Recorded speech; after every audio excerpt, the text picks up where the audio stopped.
Welcome back to The Explainer. Today, we are diving straight into A Course in Miracles, specifically focusing our attention entirely on Lesson 164.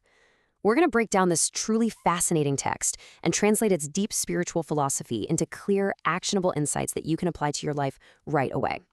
So, whether you're deeply familiar with the text already, or you're just looking for a profound sense of clarity today, you are absolutely in the right place.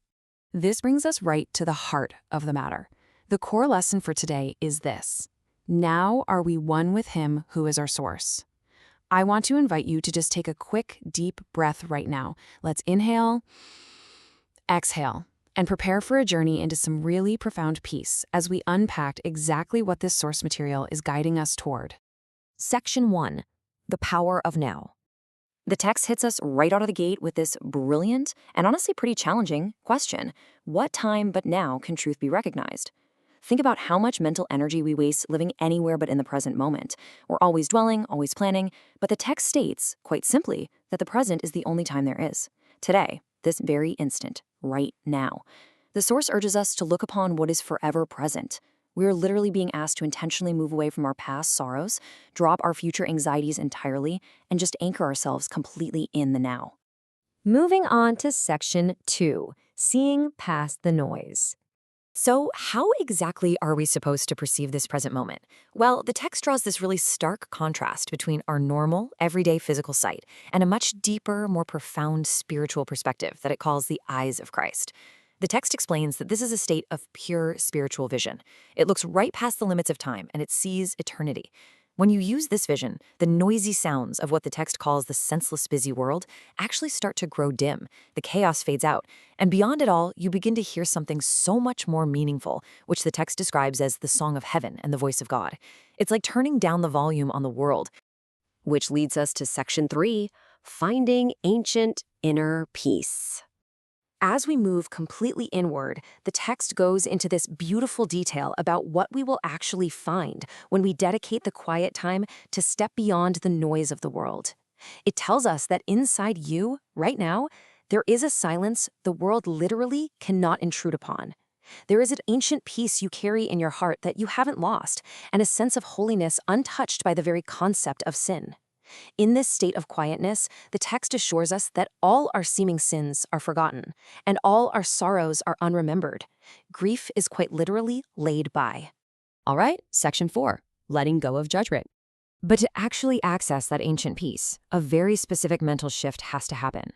The text describes our vain imaginings, parting like a literal curtain when we right the balance in our minds by letting go of our own personal judgments.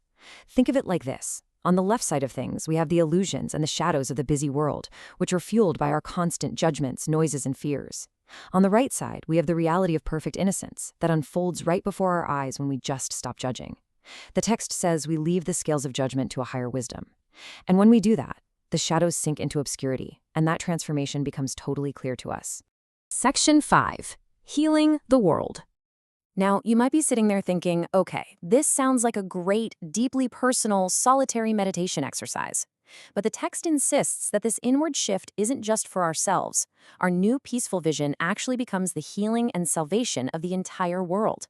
The source material asks us directly to evaluate the true value of our daily pursuits with this amazing rhetorical question: is not Christ's vision to be sought above the world's unsatisfying goals? Think about all the trivial things we stress over daily. The text is challenging us to recognize what is truly valuable versus what is totally valueless, and to give our love only to what is actually worthy of it. This highlights an absolutely beautifully symmetrical relationship presented in the text. By letting go of fear and judgment, we receive a miraculous gift, sure, but we also pass it on. The text says, we stand forgiven in the sight of Christ, with all the world forgiven in our own. By seeing the world in a new light, we offer it freedom, and in doing so, our own joy is vastly increased. It's a total win-win. Section 6, Your Daily Practice. So, how do we actually do this? Let's shift from the profound philosophy over to the practical application. The lesson gives us this really elegant 3-step visualization for our practice today. First, open the curtain by merely letting go of all the things you think you want. Just release them. Second, put away your trifling treasures. You know, those petty grievances or worldly goals that constantly distract you. And third, leave a clean and open space within your mind. By clearing out all that mental clutter, you create room for true salvation and peace to enter. Which brings us right back to our foundational anchor for today. Now are we one with Him who is our source? When you have successfully cleared that open space in your mind, this is the profound truth that remains. You are connected. You are at peace. You are one with your source. To quickly summarize the practice instructions from the text for today, it isn't about repeating a phrase a strict number of times. It's not a quota. Instead, the focus is on dedicating qualitative, earnest, quiet time beyond the world today. It's an open invitation to exchange your suffering for joy this very day. All you have to do is practice in earnest. Oh, and hey, if you are finding value in this breakdown and want to exchange confusion for clarity on more topics, please take a quick second to like and subscribe for more explainers. I want to conclude today with this final, genuinely provocative thought straight from the source text. It asks, can you withhold so little when His hand holds out complete salvation to His Son? It's such a powerful reminder of how incredibly little is actually required of us. Just a willingness to let go of our tiny judgments and our trifling treasures in exchange for infinite, ancient peace. Thank you so much for joining me on this explainer, and I truly hope you carry this quiet power with you throughout your day.